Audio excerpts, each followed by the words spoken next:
Hello, and welcome to the Creative Adventure Podcast, an artist's guide to modern freelancing.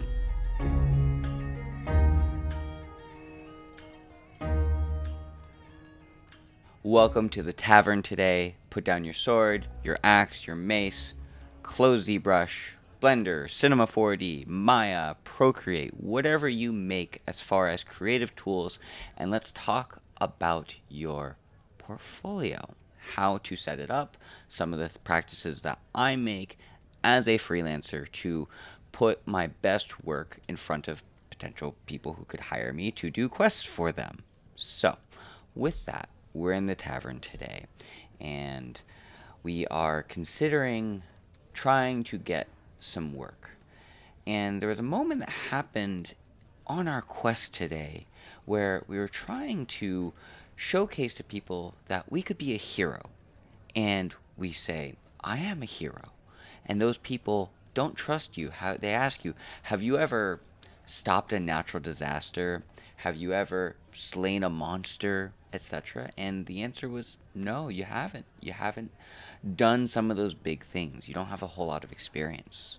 Now, I'm taking this little short story and actually trying to reference one of my favorite movies, the 1997 movie Hercules by Disney. Obviously, it's a very old story in Greek mythology with Hercules becoming the hero and all that. And in the movie by Disney, Hercules starts off small and scrawny. He's trained by Philoctetes, or Phil, and he eventually becomes strong, but now he needs to become a hero. And there's a moment when he gets to the big city and he approaches a bunch of people who look like they are clearly in need of some help. And he says, I am a hero. But what happens is they ask him, have you stopped a natural disaster? Have you saved anyone? And he has no experience. He has also no portfolio to show that he could do it. Yes, he went through some amazing training with Phil. He maybe could be considered having gone to hero school, went to art school, but he does not have the work experience or the portfolio to showcase that he is a hero or he is an artist. Fortunately, just after that scene in the movie, Meg comes up to Hercules through the crowd and says, there's two boys, they're trapped in a gorge, and they need to be saved, and we need a hero now. And fortunately, because Hercules left a good impression on Meg, she was inclined to ask for help. Now, we will get into how to potentially get work, or if you listen to last week's episode on how to get work, spec work, etc., where you can build trust with people. That's how Meg manifested in Hercules' experience. He did some spec work for Meg and eventually built trust with her. So then she was like, hey, help me with some stuff. And then she signaled to other people that Hercules did a good job, so he would do more work. Obviously, Meg had some ulterior motives in that movie, but that is still a very common experience for a lot of artists. Hey, I'm trying to get a bunch of work. Look how great I am. I'm an artist, but like no one trusts that artist to actually make the work. And then someone comes along, that artist does some spec work to that someone, and eventually that person's word of mouth spreads to other people, and then becoming a hero or becoming an artist that helps people, makes art, etc., grows into a career, a reputation, etc. But let's say you're getting started and you do need to set up your portfolio. So now we're going to take a short rest, and when we come back, we'll talk about what is our portfolio, how to set it up, and some of the actionable steps that I take to actually give you some side quest metrics to go on and make your portfolio. But short rest first.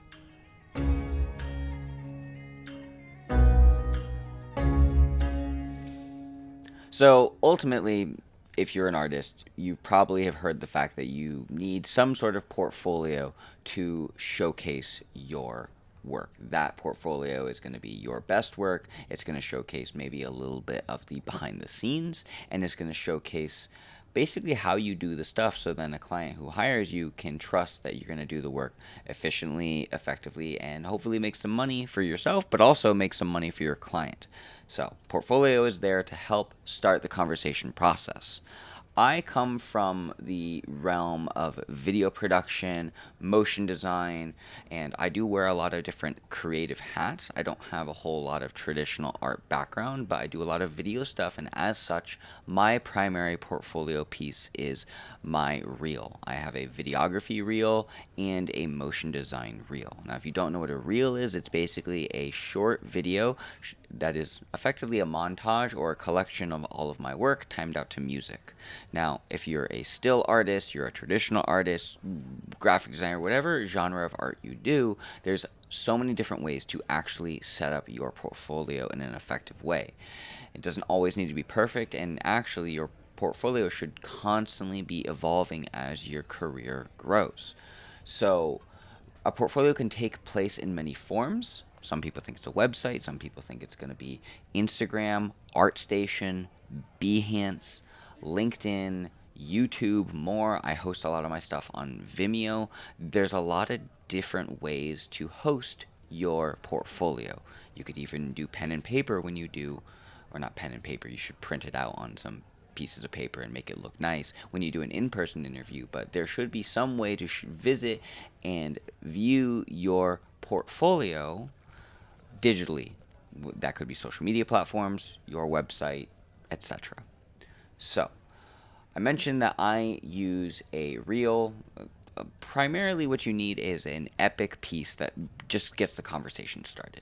So, in my world, that is a motion design reel. If you're a traditional artist or a still artist, that may be a gallery of some of your best work, some of your favorite work that you've done, and it should be very clear about what you do, maybe a little bit of how you do it, but the most important thing is that while we are artists and we make really cool stuff, we are probably valuing our art more than what the client is, because obviously we made the art. It's important to us. But what a client cares most about is, can this artist or can this hero save me? Can they solve my problems? Can this hero slay this dragon that I'm trying to slay and I don't have the resources? Let's say you have a client and they need to slay a werewolf, and you need silver to do that. You in your portfolio should showcase the fact that you are a class that can use a silver weapon of some sort or some way to slay the werewolf, rather than just like, oh yeah, I can do anything. It should be very, your portfolio effectively should be very clear at what you can do for your client. So that primary piece that you show to your potential client should be very short, concise, sweet, and understandable. Now, there's the best way to describe it, and I did pull some of this information from the Freelance Manifesto by Joey Kornman from School of Motion, and how to set up your portfolio based on your work experience.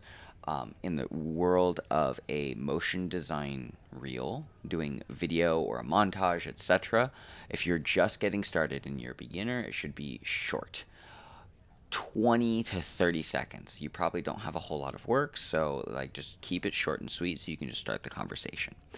After that, if you are more experienced in the industry, maybe 30 to 45 seconds, and then if you're significantly developed in the industry of like making videos or something like that, you can be closer to 60 seconds. But first, it's very important to understand where you are and be realistic where how much experience you have in your career. So if you're just getting started, keeping your portfolio and your reel should be short and sweet. If you're intermediate, then could be medium length, and most people's lifetimes will probably stick in the intermediate length. And then if you're really advanced, like much further in your career, it could be like maybe even 1 to 2 minutes. Now, I did focus on reels for a moment here because that's typically where I live. But if you are a still artist, traditional artist, and you're just a beginner, I like to think of a good portfolio in sets of three, because they look nice on a website or an Instagram page. And the reason why I say sets of three is on Instagram, it's a grid, it's rows of three. On a website, you can typically set up a gallery of rows of three as well. So your primary gallery of stills, if you're a still, traditional artist, fine artist, graphic designer, etc., you could have, like, if you're just getting started and you literally have no other work to show, one row of three could probably get the conversation started. Ideally, it would be two rows of three, maybe three rows of three. Now, if you're a still artist and you're actually significantly developed in the industry, then like you don't want to have like your work set up chronologically, and you also want to again make it very clear. So you shouldn't have like so much stuff in your portfolio that your client has to hunt for like the work that they're looking for. Ideally keeping it short and sweet, but like obviously put your best work first. And putting your best work first is universal across all skill sets of setting up your portfolio. Beginner, intermediate, advanced. Just put your best work first. That's just like straight up the easiest way to communicate to clients that you're good at what you do. Now, I did get some advice from another cinematographer. His name is Mark Bone on YouTube, and he does a lot of documentary filmmaking. And he mentions in his critiques of reels is that your reel is only as good as your weakest shot. And in the realm of documentary filmmaking, like that's a very broad statement that is not always true in my opinion, but it's a good thing to follow. Whereas like if you have like a lot of really good work and then like one um, piece that's just like still from high school, for example, and it's just like, why is that in there? Just cut that. Like cut out. In general, a good practice I've just gotten into is cut. Like if you get feedback from like a couple people on your portfolio that like this shot is weak, just cut it. Just find a way to make your portfolio shorter rather than replace it, or and then keeping that weakest link in. So there's a lot of ways you can set up your portfolio, but like generally speaking, the first thing that's most important is be realistic with where you are in your journey, in your skill set as an artist, whether you're a freelancer trying to get a job on staff, etc. Your portfolio should basically feature as much work as long as you've been in the industry. So if you're a beginner, keep it short, intermediate, medium, and advanced longer. You should cut your weakest link for sure, and you should make it very, very clear for your clients to understand exactly what you do. Now, some tips I do really recommend for artists getting started is you should invest in some sort of video software, even if you are still artist. And the reason why I do recommend some sort of video and video editing software is that video is generally going to be the most, in my opinion, and I think this is pretty almost a fact. I have no official scientific evidence behind this, but I think people are going to be more interested in a moving picture or a slightly like video montage, even of a bunch of stills, than rather than just like going on a website and like clicking on this still without music. Like when you look at a still in absolute silence versus you have some music that's maybe associated with it, it makes the viewing experience a little bit better. So I do think that investing in some sort of video editing software and just editing something a little together would be very helpful, because it's a really effective way to put all of your stuff together in context and show what you do. And that video editing software, if we want to get really actionable, most people in the motion design video realm will end up using Premiere. I've seen people also use Final Cut or DaVinci Resolve. Now, Premiere is a monthly subscription, and I do enjoy Adobe products, but I do know that that's a hard sell. So CapCut is very free, and I believe they have the most lenient video editing limitations as opposed to their free software, and they're paid, I think, is $10 a month at the time of this recording in April 2025. And then DaVinci Resolve, which is what I use, is also free. There is a studio version for $300 that you own the license after the fact. But I do recommend DaVinci Resolve overall because I find it to be a little bit more favorable towards like color grading and adding more corrections to clips. It's a little bit more robust than CapCut, but CapCut is very much intended for like social media use, and DaVinci Resolve is like, this is a professional video editor. I will mention, and there's a small shameless self plug here, I do have a DaVinci Resolve course on my website. If you are curious about that, please feel free to drop me a link or a message, and I'd be happy to explain and help you if it's right for you. But long story short, I do believe that a lot of artists would benefit just a little bit of video editing skills. Updating your reel regularly is valuable. Doing it once per year is a good practice. School of Motion does recommend once every 6 months, but hey, maybe you're not you're on these like big projects that are white labeled, as in you can't talk about them all that much, so you don't have a whole lot of work to show every 6 months. So I think a year is a good practice. And lastly, and before we get into how to set up your portfolio, the most important tip overall, like seriously, if you want to be happy as an artist, is show the work that you want to be paid for. And if you want to work in games, for example, you should do skills that are, one, desirable in that industry, but also show game art. So like, don't show a bunch of like, I don't know, art from like doing corporate stuff for a museum or something. Or don't show like pharmaceutical motion design if you want to do broadcast motion design, or if you want to paint dragons for, I don't know, Magic the Gathering, but you keep finding yourself doing a bunch of thumbnail art in the sci-fi universe. Like, go get rid of all the sci-fi stuff and start putting some dragons in your portfolio. So your portfolio should showcase the work that you want to be paid for. Okay, now with all that said, I want to take a short rest. When we come back, I want to give you some actionable steps on how you can set up your portfolio.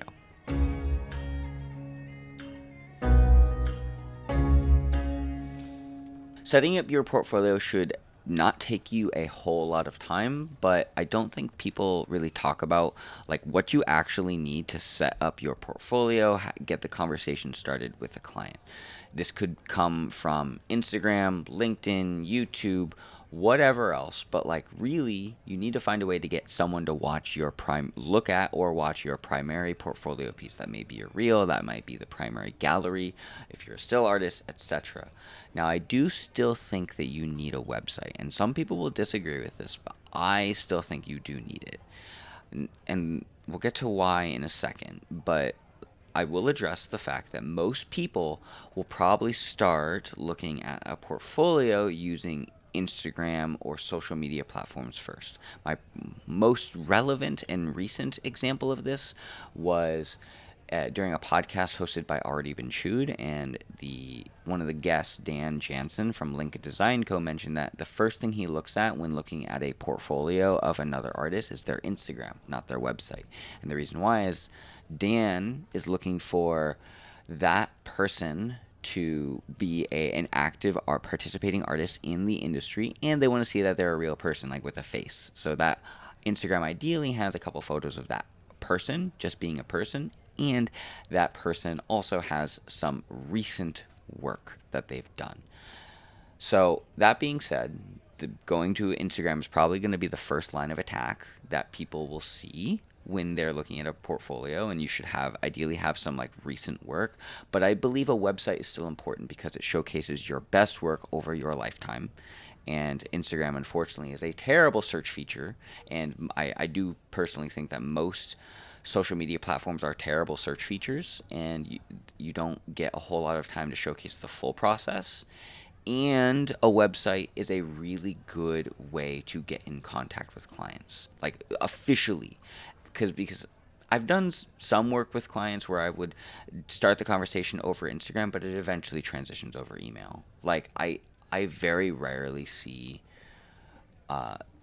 official paid work happening directly through Instagram DMs. Now, I'm sure there are exceptions here, but I personally think using a keyboard is more it's faster and more efficient, and just things feel a little bit more professional. And I know my younger audience is probably going to roast me for this, and I would love to have a conversation with you about this because maybe I can learn from something here.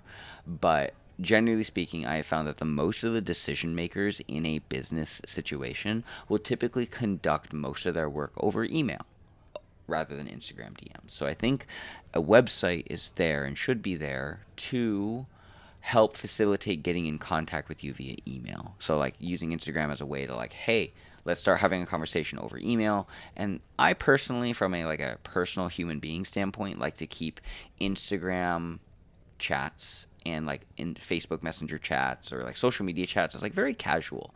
Like this is a hey, we're just like trying to connect as people, as humans. Like God, it would feel really gross and annoying to be on Instagram and like having to fight to get payment back from a client. And like let's also be real, most of the time you really want to send your W9 or your like official payment documentation over Instagram DMs rather than email. So, having a website so then you can establish good contact with your client is very important.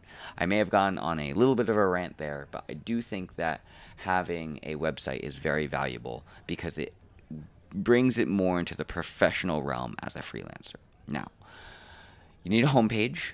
That's very important. You need a primary reel page, and ideally your homepage should have like your reel or like your primary gallery there, and then there should be a portfolio page. And as I mentioned earlier, I like setting things up in grids, rows of 3, and you can have as many rows and columns. I guess that'd be columns of 3. So yeah, 3 columns and then a row. And that would just showcase work as images. And then on that portfolio, under each or like at each image, maybe over a mouse over, or if you click on the thing, it'll send you to like a little like description of the project sort of thing. And it should be like 1 or 2 sentences there. You need an about page, and that about page is basically about you, and you need a good photo of you. Like, phones are pretty great now. Take photos on an overcast day, but you need a good photo of yourself because, like, I'm someone who hires someone or hires people on occasion for work, and I would rather know that I'm hiring a person and see that person's face before I hop on a video call with them and be able to trust this person. And then you need a contact form, some sort of contact form or contact page so a client can directly get in touch with you. And I will say that a lot of my direct contact with like most building leads or finding new clients can happen through social media, and does happen actually a little bit more through social media now, but constantly, like maybe 2 or 3 times per month.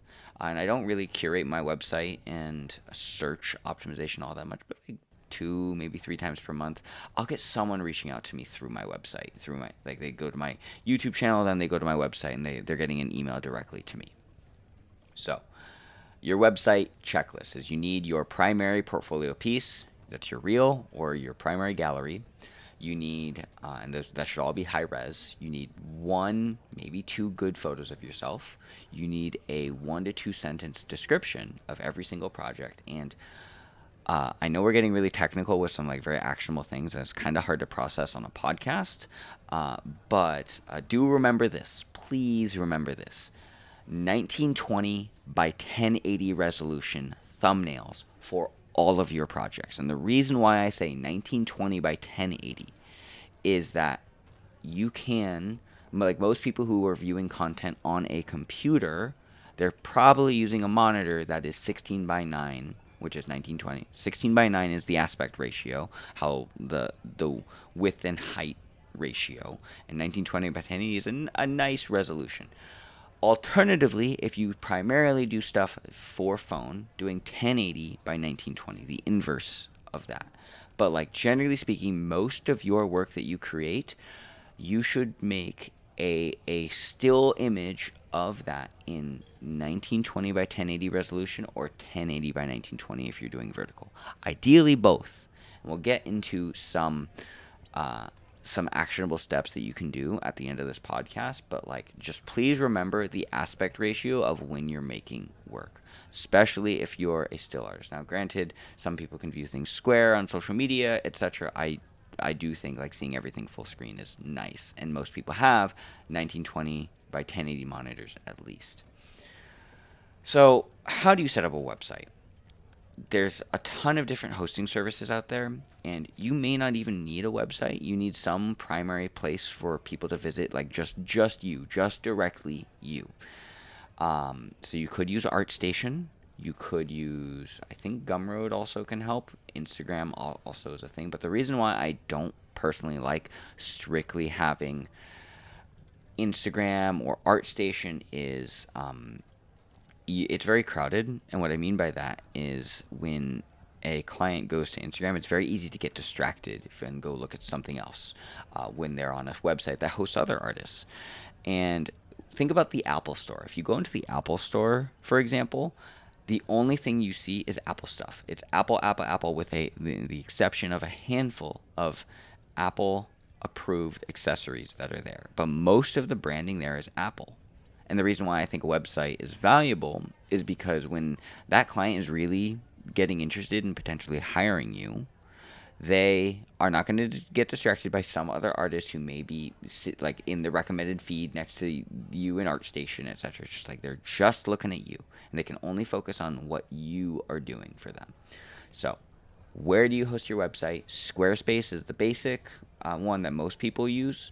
I started on Squarespace. I actually use Wix now. And the reason why I use Wix is because Wix supports the .tv domain, and you'll get into how to set up website. Like if you start diving deep into like official website stuff, then you'll discover like certain domains have certain limitations. So jags.com was taken, for example, but jags.tv was not taken. But Wix only supported jags.tv. So that's just what I do.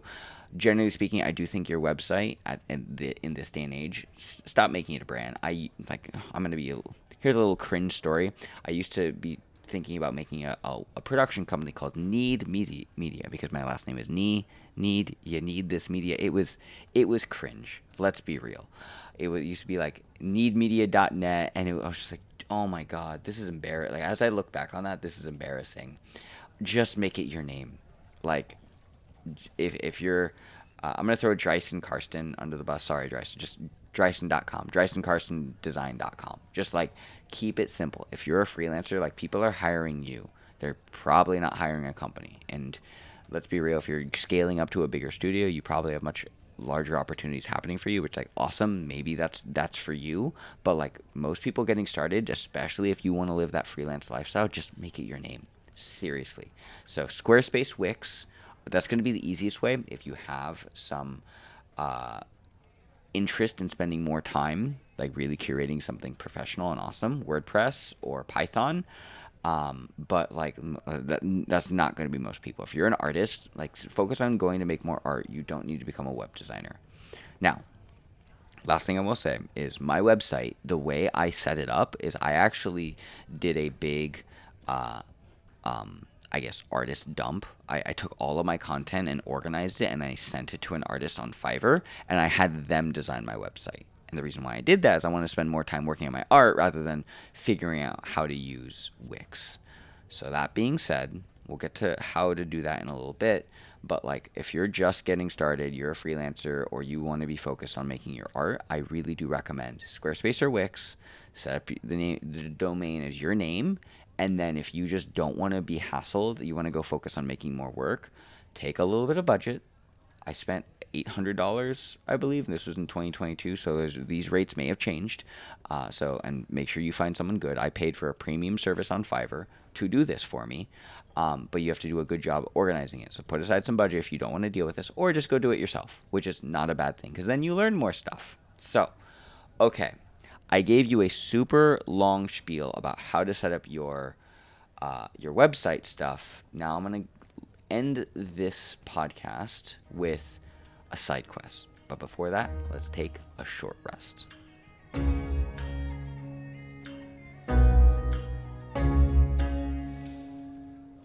So from this podcast, what I want you to take away is a side quest. And that side quest is actually just an ongoing side quest. Think of it like a daily. If you've played World of Warcraft or Genshin Impact, or I know in games like League of Legends, you get little rewards for having like playing at least one game a day or something. Side quest, something that you do for every project moving forward, non-negotiable. Just I really do encourage this. It will make your life so much easier. And that side quest is with every single project you do, make one, at least one, ideally two or three thumbnails or images that the client maybe didn't ask for to include in your portfolio. And the reason why is you may not use it immediately, but when you have to start building your portfolio again, when some new opportunity arises, it's going to be so much easier because you don't have to build up and start that project again just to scavenge for those thumbnails and showcase that work. It's already done.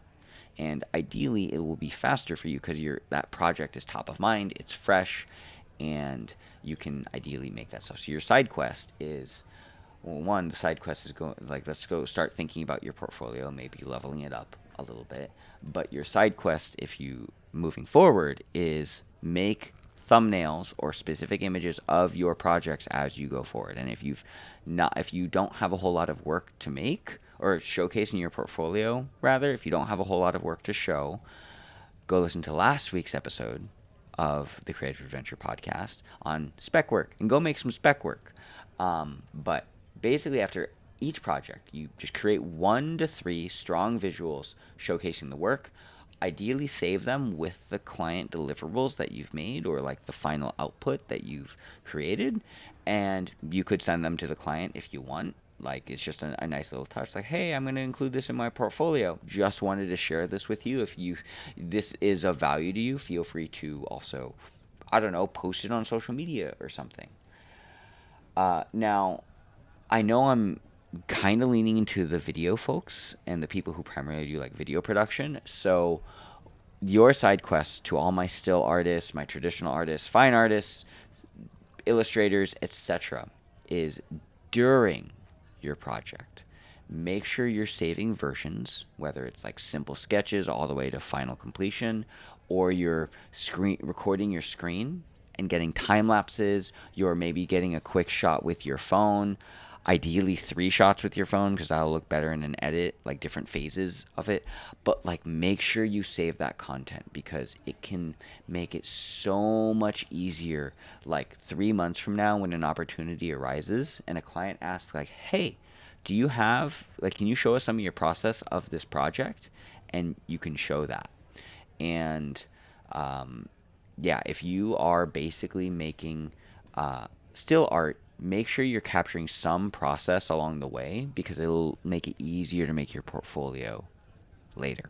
Okay, so your primary side quest is if you do not have a portfolio right now, you have 3 days. 3 days to make your new portfolio. And that is basically saying like, I'm going to go collect all the stuff, put it together into some sort of collage or montage, and then post it somewhere. That should ideally take you no more than 3 days. Now, if you don't have enough work to fill up that primary portfolio piece, whether it's your reel or a gallery, go back and go make some spec work. Go make something fun. And if this is you, you're probably getting started as a beginner. And I just want to say, like, I know it's hard to feel like you want to make some work now. You want to make some money for the work that you enjoy doing, but focus more on like providing a service and being good at what you do, and eventually money will come. And maybe making some spec work will help with that. And I can say that from personal experience, that has always helped me. So I hope it helps you. Second, after you're making your primary portfolio piece, take a break. And rather than thinking about art, go take some nice photos of yourself. Celebrate. Maybe hire a photographer, take them out to lunch, get a couple headshots, couple cool shots, and then take them out to lunch or something. As I mentioned earlier, Dan Jensen from Lincoln Design Co., he wants to see that they're hiring a person. So that's very important. And then organizing your work. After this in your side quest, organize it. Ideally, grids of 3 they just look nicer. They're easier to compose. So just focus on grids of 3 and upload your work. Now, where do you upload it? Again, if you're using one of those basic portfolio hosting sites like Squarespace or Wix, you can host it there. I host most of my videos on Vimeo www.outsourcethethings.com, and make sure you have thumbnails for each of them. Last thing, and I do recommend this, is if you do not have website experience, use the templates and just make it. Just go. But if you do want to have a professional touch, as I did mention earlier, I did hire someone to create my website template, and then I built it from there. So I mocked it up in Photoshop and Excel just to be like, this is kind of what I want it to look like, but I don't want to spend a bunch of time learning how to use Wix. I know how to use Photoshop. I'm just going to mock this up really quick, and then hired someone else out to do that. And I don't think that's necessarily a bad thing, because I'd rather outsource the things I'm not good at and focus on the things I am good at. So that's important. And there's some advice to entrepreneurs where it's just like, outsource the things that you hate. Now, outsourcing the things that you hate don't always need to be hiring someone as an employee all the time. Like, sometimes you can just be like, hey, you know what? My logo sucks, and I'm not a logo designer. I'm not a logo designer. I didn't design my logo, but I had someone else help me with it, and it made my life so much easier because now I don't have to think about that. So just a thing that's worth thinking about for your portfolio. If there's a piece to your portfolio, like your logo or something, like, don't be afraid to outsource those things, because really, your client should be coming you to hire you for a specific skill, not the fact that you know how to do everything.